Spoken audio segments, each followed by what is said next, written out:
So I want to get right into the nitty-gritty here with our Chief Data Analyst, Steve Kornacki. Steve, thanks so much for being here.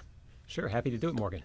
So, Steve, I want to dive into this poll. What exactly did you learn? Yeah, I mean, look, we checked his approval rating at 43% in this poll, and I guess there's a couple ways of looking at that, right? I mean, historically speaking, if you're a president, you don't really want to be in the low 40s. It's not a great number historically speaking, although when it comes to Donald Trump, this is kind of the normal level for him. We've seen a level around 43%, low mid-40s throughout this second term.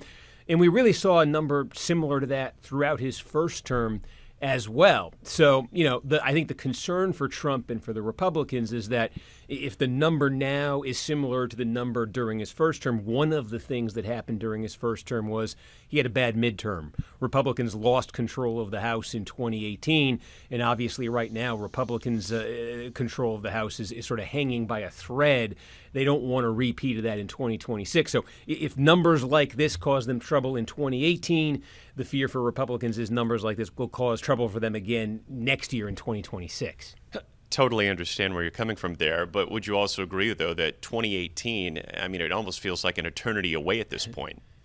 Sure. I mean, look, and there's a lot of differences just in terms of the types of seats that were up in 2018, and a major issue that's sort of playing out right now is this the redistricting you're seeing in Texas, maybe the Democrats in Florida, maybe a number of other states where both parties are now trying to position themselves with favorable draws of these maps in the advance of 2026, something we weren't seeing back then. But I think one of the numbers from our poll that Republicans would point to, and certainly the Trump folks would point to say, this is why 2018 won't happen in 2026. We asked about the opinion of each party, Democrats and Republicans. Republicans have a 43% favorable rating, same as Trump's approval rating. The Democrats are actually lower, 41%.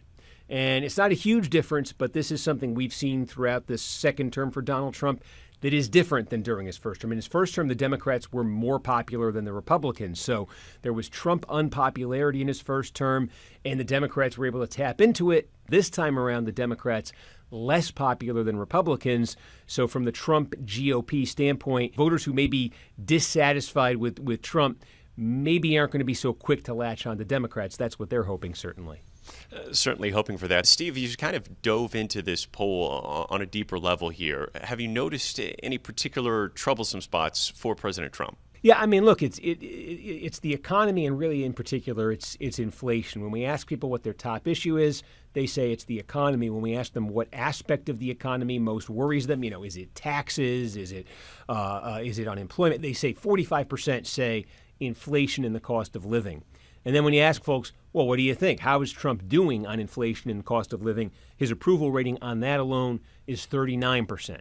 So lower than his overall approval rating. And this is something, if you think back to his first term, one of Trump's strongest areas was the economy. Now it's one of his weakest areas. Where he does much better is when you ask about border security and immigration. He's up closer to 50% there. Right, there are some bright spots there, at least for the president on that side of things, right? Yeah, we've seen this earlier in this this year as well.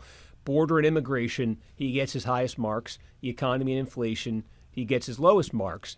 And it's a little counter. It's a little bit the opposite of what we saw in his first term. So it creates an interesting question heading into 2026 of how voters are going to prioritize those two things. Steve, one of the things that really struck me when I looked at the data that came out of this was this generational divide, or the fact that you were able to kind of lean into some of what Gen Z is thinking and how they're kind of approaching some of their stances at the polls. What struck you on that front, these younger voters? Yeah, Morgan, it's interesting. And this was a little bit of a different poll here. So this is an online poll of all adults, not just registered voters. So we were getting sort of a wide net here.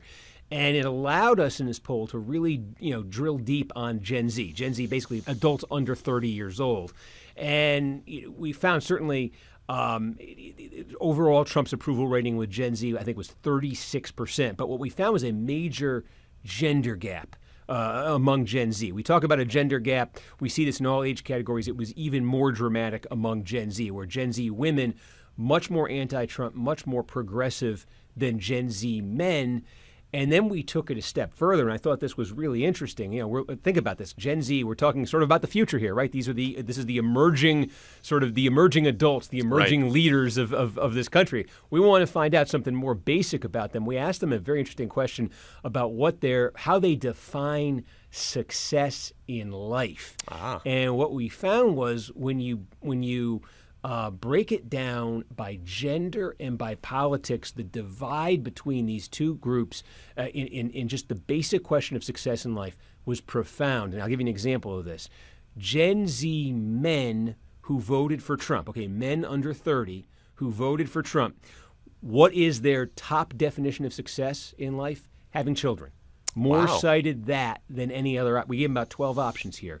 More cited that. Gen Z women who voted for Kamala Harris, so other end of the scale here, number 12 out of 12 on their list, having children. Just 6% chose that. That's fascinating. Marriage and children were at or near the top of the list for Gen Z men who voted Trump, at or near the bottom of the list for Gen Z women who voted for Harris. Much higher on the list for Gen Z women who voted for Harris was having a fulfilling career or job. And they also cited emotional stability in their lives, emotional well-being, dramatically more likely to cite that than Gen Z men who voted for Trump. Same generation, couldn't be more opposite as far as definitions of success. Interesting. Hey, Steve Kornacki, always a pleasure. Thanks so much. Hey, thanks, Morgan. We thank you for watching, and remember, stay updated on breaking news and top stories on the NBC News app or watch live on our YouTube channel.